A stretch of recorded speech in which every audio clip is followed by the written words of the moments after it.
तो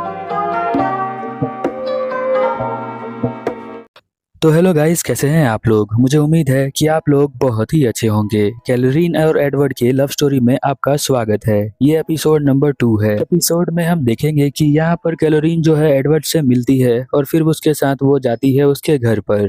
वहाँ जाकर वो उसके महल को देखती है और उसके मॉम और डैड को। चलिए स्टार्ट करते हैं और जानते हैं बिल्कुल स्टार्टिंग से। एपिसोड के स्टार्टिंग में हम लोग देखते हैं जब कैलोरीन एडवर्ड को पहली बार देखती है तो वो देखती है कि वो बहुत ही ज्यादा बड़ा है। एडवर्ड जब कैलोरीन के पास आता है तो कहता है कि आपको कोई भी माफी मांगने की कोई जरूरत नहीं है, आप जो है बिल्कुल टाइम पर आई है। वो यहाँ पर हैंडशेक करने के लिए हाथ को बढ़ाता है। जब यहाँ पर कैलोरीन हैंडशेक करती है तो एडवर्ड उसके हाथ को हल्का सा दबाता है। ऐसा वो जानबूझकर नहीं करता है, एक्चुअल में वो एक सोल्जर है तो तलवारबाजी करते वक्त वो तलवार को तेज से पकड़ता होगा, इसीलिए उसने गलती से ऐसा किया होगा। वो कहता है प्लीज मुझे माफ कर देना, मुझे पता नहीं चला कि मैंने कितना फोर्स का लगा लिया यूज। क्लोट नाम के बंदे को देखते हैं जो यहाँ पर बताता है कि वो यहाँ असिस्टेंट है, जो अपना इंट्रोडक्शन कैलोरीन को देता है। कैलोरीन को क्लोट के बारे में कुछ थोड़ी बहुत चीज़ें पता थी पहले से ही कि वो बहुत ज़्यादा ब्रिलियंट है और बहुत अच्छा मैजिक कर सकता है। क्लोट यहाँ पर कैलोरीन को बहुत ही ध्यान से देख रहा होता है, वो उसे ऑब्जर्व कर रहा होता है। कैलोरीन भी ये समझ जाती है। उसके बाद हम देखते हैं कि वो यहाँ बग्गी में आकर बैठ जाती है, पर जो यहाँ पर एडवर्ड का बग्गी होता है वो काफी ज्यादा ऊपर नीचे हो रहा होता है, इसलिए एडवर्ड यहाँ पर खिड़की को खोल देता है ताकि कैलोरीन को अच्छा फील हो। धीरे धीरे कैलोरीन के दिमाग से वो सारी बातें निकल रही थी जो नेगेटिविटी फैलाई गई थी यहाँ पर एडवर्ड के बारे में। वह मन के अंदर सोचती है कि एडवर्ड इतना भी बुरा इंसान नहीं है जितना इसके बारे में बताया गया था। वो यहाँ पर एडवर्ड कहता है मुझे माफ कर देना, मैंने आपके लिए एक अच्छा सा बग्गी का इंतजाम नहीं किया। क्लोरीन कहती है कोई बात नहीं। क्लोट यहाँ पर कहता है कि अब आप सही हो गई हैं तो मैं आगे की बात कर लेता हूँ। जब आप यहाँ पर महल के अंदर जाएंगी तो वहाँ पर एडवर्ड के मॉम और डैड से मिलेंगी और आपकी इंट्रोडक्शन सभी के साथ होगा और एक डिनर भी होगा। वो बहुत ध्यान से क्लोट की बातों को सुन रही होती है। यहाँ पर जो कैलोरीन है इन सब चीज़ों से बहुत ज़्यादा घबराती है किसी से मिलने के लिए। तो वह सोचती है कि अब तो मैं वापस नहीं जा सकती हूँ क्योंकि मैंने अपने डैड को बोलकर आई हूँ कि अब वो वापस नहीं आएगी, इसीलिए उसे थोड़ी सी मेहनत करनी पड़ेगी और ट्राई करना पड़ेगा। तो वो कहती है क्लोड से कि मैं सभी चीज़ों के लिए तैयार हूँ। इनका सफ़र बहुत ज़्यादा लंबा होता है और ये बग्गी के अंदर सफ़र कर रहे होते हैं, तो एक दिन में सफ़र तो पूरा नहीं हो जाता, थोड़ी देर बाद ही यहाँ रात हो जाती है। जहाँ पर हम देखते हैं कैलोरीन जो है बग्गी के अंदर होती है और जो यहाँ पर सोच रही होती है सिर्फ एडवर्ड के बारे में। तभी एक सोल्जर यहाँ पर आता है और कहता है मुझे माफ़ कर देना, बट आप जो है इस बग्गी के अंदर ही रहना, क्योंकि कई बार ऐसा होता है कि रात के समय पर दुश्मन हमारे ऊपर हमला करते हैं, तो मैं आपके आसपास ही रहूंगा आपको बचाने के लिए। यहाँ पर वो कहती है कि कोई बात नहीं, मैं जैसा तुम बोल रहे हो वैसा ही करूँगी, तुम बहुत ही अच्छे हो। यहाँ पर वो सुनकर बहुत ही खुश होता है और कहता है कि थैंक यू, आपने मेरे ऊपर इतना ज़्यादा ध्यान दिया। कैलोरीन और वो सोल्जर बात ही कर रहे होते हैं तभी यहाँ पर अटैक हो जाता है, जहाँ पर वो कहता है कि आप नीचे बैठ जाइए बग्गी के नीचे। सभी सोल्जर एकदम से एक्टिव हो जाते हैं और यहाँ पर तीर चलाना शुरू कर देते हैं। एक तीर हम देखते हैं कि यहाँ पर जाके बग्गी के अंदर लगता है। कैलोरीन जो है एकदम से नीचे बैठ जाती है, वो डर जाती है। कैलोरीन ने लाइफ में पहली बार ऐसी कोई फाइट देखी होती है जो यहाँ पर देखकर उसे बहुत ज़्यादा डर लग रहा होता है। तभी हम देखते हैं कि यहाँ बग्गी के अंदर आग लग जाता है। कैलोरीन अब यहाँ से बाहर कैसे निकले उसे समझ में नहीं आता है। उसे लगता है कि ये उसका आखिरी दिन है, वो अपने डैड को याद कर रही होती है। तभी हम देखते हैं एडवर्ड यहाँ पर आ जाता है उसे बचाने के लिए। जो ये आग लगी होती है बग्गी में, एडवर्ड यहाँ पर एक मैजिक का यूज करता है, वही आग जो है आसपास यहाँ फैल जाती है बग्गी के पास, क्योंकि वह अपने मैजिक को कंट्रोल नहीं कर पाता है और ओवर पावर्ड है। इसीलिए एडवर्ड उसे गोद में उठा ले जाता है और ले जाते वक्त अपनी गलती को बता रहा होता है और साथ में वह माफी मांगता है। तो यहाँ पर कैलोरीन कहती है कि कोई बात नहीं, मैं समझ सकती हूँ। कैलोरीन यहाँ बहुत ज़्यादा खुश होती है क्योंकि एडवर्ड उसका इतना ज़्यादा केयर करता है। इतनी ज़्यादा केयर उसके पिता ही करते थे और उसकी मॉम करती थी। हम देखते हैं टियो नाम का वह सैनिक जो यहाँ पर घायल हो जाता है उस लड़ाई के दौरान, वह लड़का वही होता है जो कैलोरीन से बग्गी के पास बात करने के लिए आया था, बट मैजिक पावर यूज़ करने के बाद भी उसे ठीक किया नहीं जा पा रहा होता है। एडवर्ड यहाँ पर कहता है मुझे किसी और को बुलाकर लाना पड़ेगा, पर इस बार वो कैलोरीन को कहता है कि आप यहीं पर रहिए क्योंकि आप बहुत ज़्यादा यंग हैं। रास्ते में जाते हुए दोबारा फाइट होने लग जाएगी तो आप जो है यहाँ पर बहुत ज़्यादा डर जाएंगी। यहाँ पर कैलोरीन कहती है कि ठीक है, मैं यहीं पर रहती हूँ, बट यह सैनिक को बचाना ज़रूरी है क्योंकि इसने मेरी हेल्प की है। वह प्रेयर करना स्टार्ट कर देती है और वो गॉड से कहती है कि मैं भीख मांगती हूँ, प्लीज़ आप इसकी ज़िंदगी बचा लो। जैसे ही वह गॉड से हेल्प मांगती है, हम देखते हैं एकदम से मैजिक पावर बहुत ज़्यादा बढ़ जाती है, जिसकी वजह से हीलिंग बहुत जल्दी-जल्दी होना स्टार्ट हो जाता है और यहाँ पर जो घायल सैनिक होता है, वो बहुत ही जल्दी ठीक हो जाता है। यह बात यहाँ बताई जाती है क्लोट और एडवर्ड को। वो दोनों सुनकर बहुत ज़्यादा चौंक जाते हैं। कैलोरीन को लगता है उसने कोई गलती की है तो वो माफ़ी मांगना स्टार्ट कर देती है। बट हम देखते हैं वह सोल्जर जो है धीरे-धीरे ठीक हो जा रहा होता है। बट अभी उसका बीपी यानी ब्लड प्रेशर बहुत ज़्यादा लो होता है, इसलिए वो यहाँ बेहोश होता है। पर उसकी इंजरी जो है वो रिकवर हो चुकी है। कैलोरीन यहाँ टेंट से बाहर आके खड़ी हो जाती है। इसके बाद एडवर्ड भी यहाँ पर आ जाता है और कहता है कि अब तो क्लोट सही हो गया है, तो कोई डरने वाली बात नहीं है। वो कहता है कि तुमने जो है ये हेल्प करी है, इसके लिए थैंक यू। मुझे लगता है कि आपकी वजह से ही ये हो पाया है। वो कहती है कि मेरे पास कोई भी मैजिक पावर नहीं है, तो मुझे नहीं लगता है। एडवर्ड को लगता है कि कैलोरीन बहुत ज़्यादा डर चुकी है और डर का कारण वही है, इसीलिए वो यहाँ पर कहता है प्लीज़ मुझे माफ़ कर देना। अपना सर उनके आगे झुका लेता है कैलोरीन के। कैलोरीन कहती है कि इतने बड़े प्रिंस को किसी के आगे सर नहीं झुकाना चाहिए, तो प्लीज़ आप अपने सर ऊपर कर लीजिए। एडवर्ड अपने सर को ऊपर कर लेता है और कहता है कि थैंक यू इसके लिए। फिर हम देखते हैं वह सैनिक जो सो रहा होता है, उसे क्लोट बहुत ही ध्यान से देख रहा होता है कि वो कब होश में आएगा और कब अपने फीलिंग के बारे में बताएगा। कैलोरीन यहाँ बताती है कि आज से पहले मैंने ऐसी लड़ाई कभी भी नहीं देखी है। मैं तो बचपन से ही ये लड़ाई नहीं देख रही हूँ। लगभग मुझे 16-17 साल हो गए हैं अपने घर पे रहते हुए, तो मैंने आज तक कभी भी इस तरह के गुंडे नहीं देखे जो हमारे महल के ऊपर हमला करते हों। क्लोट यहाँ पर सोचता है कि इतना आराम का कंडीशन है वहाँ पर ये कैसे हो सकता है। लगता है किसी तरह के देवी का पावर वहाँ पर यूज होता है, जो महल को गार्ड करके रखता है। एडवर्ड यहाँ क्लोट और दोनों जो है यहाँ इस महल के बारे में सोचना स्टार्ट कर देते हैं, जिस महल में क्लोरीन रहती थी पहले। एक और प्रॉब्लम वो लोग फेस करने लग जाते हैं। यहाँ पर जो एडवर्ड होता है उसने अपने फायर मैजिक की वजह से एक बग्गी को जला दिया था, तो अब इनके पास एक बग्गी कम हो गई थी। तो जब क्लोड यहाँ पर कहता है कि मुझे लगता है कैलोरीन को एक अलग से बग्गी में एक सोल्जर के साथ भेजना पड़ेगा, तो हम देखते हैं कि एडवर्ड यहाँ पर बहुत ज़्यादा पॉजिटिवनेस दिखाता है और कहता है कि नहीं, मुझे लगता है कि उन्हें अलग से भेजना पड़ेगा मेरे साथ, क्योंकि बग्गी के अंदर इतने लोग नहीं बैठ सकते हैं, 3 लोग। तो यहाँ पर एडवर्ड कहता है ठीक है, वो हमारे साथ हॉर्स पर चलेंगी। तो वह अपने घोड़े पर बैठाकर कैलोरीन को ले जा रहा होता है अपने महल और साथ में पूछ रहा होता है कि आपको कोई दिक्कत तो नहीं है। तो यहाँ पर कैलोरीन बताती है कि नहीं, मुझे कोई भी दिक्कत नहीं है। रास्ता बहुत ही लंबा होता है, इसलिए वो कहता है कि थोड़ी देर आपको और ज़्यादा वेट करना पड़ सकता है। बस ये रास्ता पार करते ही महल आ जाएगा। अगले सीन में हम देखते हैं कि वो लगभग महल के अंदर पहुंच ही जाते हैं, तो वहां पर एक और बग्गी आ जाती है, जिसके अंदर आराम से बैठ जाती है कैलोरीन और साथ में एडवर्ड भी बैठ जाता है।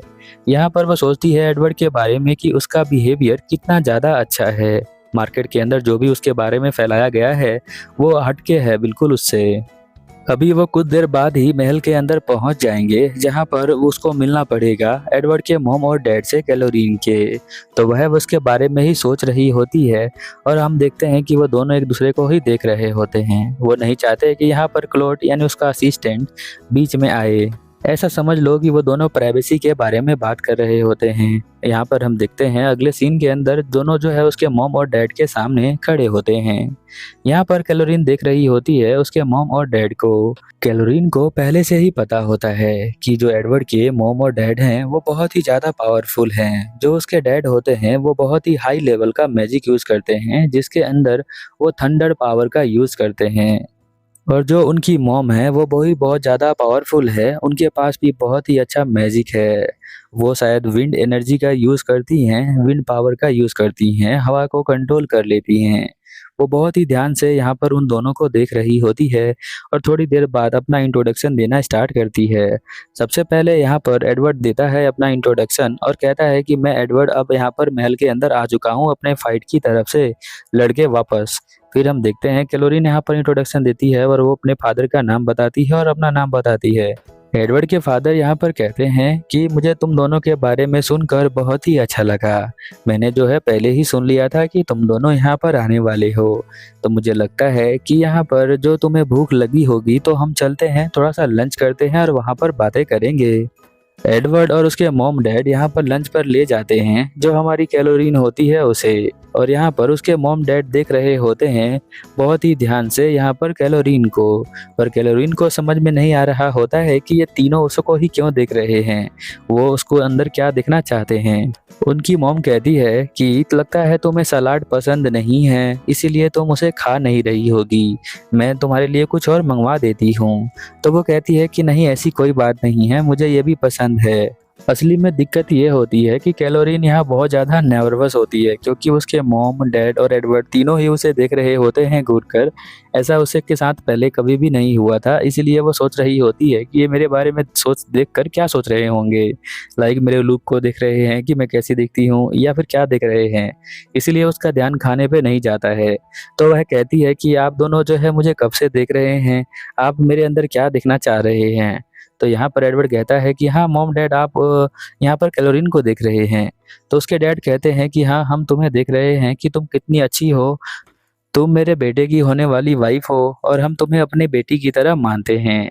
जहाँ पर उसकी जो मॉम होती है एडवर्ड की, वो कहती है कि हमारे पास सिर्फ 2 बेटे हैं, हमारी कोई भी बेटी नहीं है। अब तुम हमारे फैमिली में आई हो तो तुम हमारी बिल्कुल एक बेटी की तरह हो। हमें पहले पता नहीं था कि एक बेटी का घर में होना किस तरह से होता है, तो वो अब हम देख सकते हैं और हम तुम्हें बेटी वाला प्यार दे सकते हैं। वो ये देखकर बहुत ज़्यादा चौंक जाती है कि उसके मॉम और डैड भी इतने ज़्यादा अच्छे हैं। जहाँ उसके लाइफ में लगभग 16-17 साल तक उसके साथ बहुत ज़्यादा अत्याचार हुआ था उसकी बड़ी बहन की वजह से, अब इसके लाइफ में खुशियाँ वापस आ चुकी हैं एडवर्ड की वजह से। वो सोच रही होती है कि वो बहुत ज़्यादा खुशकिस्मत है। उसके बाद उसे अपना कमरा दिखाया जाता है जहाँ पर क्लोड बताता है कि तुम्हारा बॉडीगार्ड और तुम्हारी मेड ये दोनों हैं।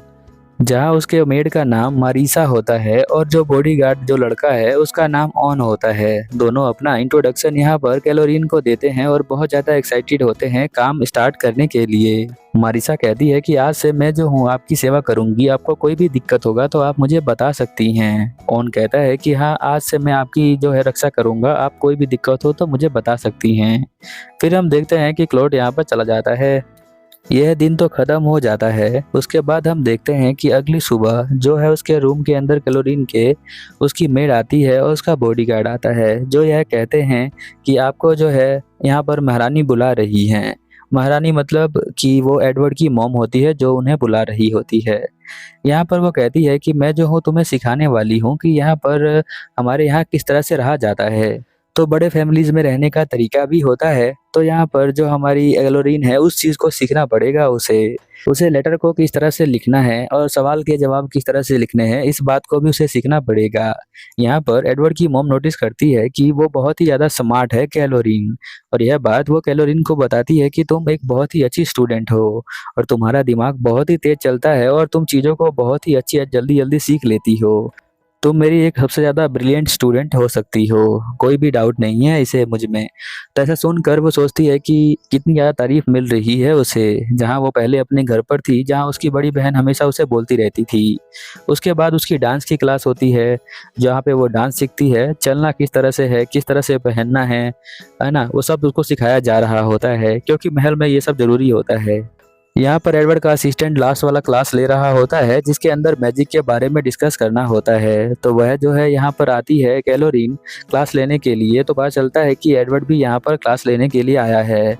उसे जो है एकदम से सरप्राइज मिलता है तो वो खुश हो जाती है मन के अंदर ही, पर चेहरे पर वो शॉक हो जाती है। तो यहाँ पर वो कहता है मुझे माफ़ कर देना, मैंने आपको बताया नहीं पहले। तो वो कहती है कोई बात नहीं। फिर वो जाकर उसके पास बैठ जाती है एडवर्ड के। एडवर्ड यहाँ पर कहता है कि आइए हमारे साथ बैठ जाइए, आपका बिल्कुल साइड में ही सीट है। तो वो वहाँ पर आकर बैठ जाती है और दोनों एक दूसरे को देखने लग जाते हैं। बट यहाँ क्लास स्टार्ट होती है तो वो कहता है कि आपने बताया था कैलोरीन कि आपके पास कोई भी मैजिक नहीं है, तो क्या आप बता सकती हैं कि आपका मैजिक वाला टेस्ट जो है वो कब हुआ था। तो वह कहती है कि मैं जब बचपन में थी तो मेरा टेस्ट कर लिया गया था कि मेरे पास कोई भी मैजिक नहीं है। तो यहाँ पर बताता है कि यहाँ हमारे महल के अंदर जो है 2 बार टेस्ट होता है। जब एक बार वो बच्चा छोटा होता है और एक बार जब 16-17 साल का हो जाता है तो दोबारा से टेस्ट होता है, क्योंकि बच्चे में पता नहीं चलता कि मैजिक है कि नहीं है, क्योंकि मैजिक जो है कभी आता है कभी चला जाता है। आप लोग यह समझ सकते हैं कि वह कहना चाहता है कि मैजिक जो है कभी बहुत ज़्यादा तेज हो जाता है, कभी बहुत ज़्यादा कम हो जाता है। तो आप उसको सही से पता नहीं लगा सकते कि जो बच्चा है उसके अंदर मैजिक है भी कि नहीं है। इसीलिए एडवर्ड के यहाँ पे राजमहल में दोबारा से चेक हो जाता है जब वो बच्चा थोड़ा बड़ा हो जाता है तब। इसीलिए कैलोरीन को वो दोबारा बोलता है कि मैं आपका दोबारा चेक करूंगा कि आपके अंदर कोई मैजिक है भी कि नहीं है। और यहाँ पर एडवर्ड को कहता है कि तुम्हें जो है अपना मैजिक कंट्रोल करना सीखना पड़ेगा, क्योंकि तुम्हारा मैजिक जो है वो उसकी वजह से आसपास का नुकसान हो जाता है इसीलिए। फिर हम देखते हैं कि एडवर्ड जो है यहाँ पर मॉन्स्टर्स के बारे में बता रहा होता है, तो कैलोरीन बहुत ही ध्यान से सुन रही होती है, क्योंकि कैलोरीन ने आज तक कोई भी मॉन्स्टर नहीं देखा है। तो उसके अंदर इच्छा होती है मॉन्स्टर को देखने की, इसीलिए वो उसे बोलती है कि मैंने जो है आज से पहले कोई भी मॉन्स्टर नहीं देखा है। ये सुनकर एडवर्ड का असिस्टेंट जो होता है वो चौंक जाता है, क्योंकि उसने आज तक कोई मॉन्स्टर नहीं देखा है। इसका मतलब है कि उसके महल में कोई भी मॉन्स्टर यहाँ पर हमला नहीं करता है। बट ऐसा कैसे हो सकता है, मॉन्स्टर तो हर जगह हमला करते हैं। इसीलिए वो दोनों शौक में आ जाते हैं। अगर आपको ये एनिमे पसंद आ रहा है तो आप प्लीज़ वीडियो को लाइक करें, चैनल को सब्सक्राइब करें और मुझे सपोर्ट करें। प्लीज़ वीडियो को हाइप करना ना भूलें। यह एपिसोड यहीं पर ख़त्म हो जाता है, तो मैं आपसे मिलता हूँ अगले एपिसोड में। तब तक के लिए ओवर एंड आउट।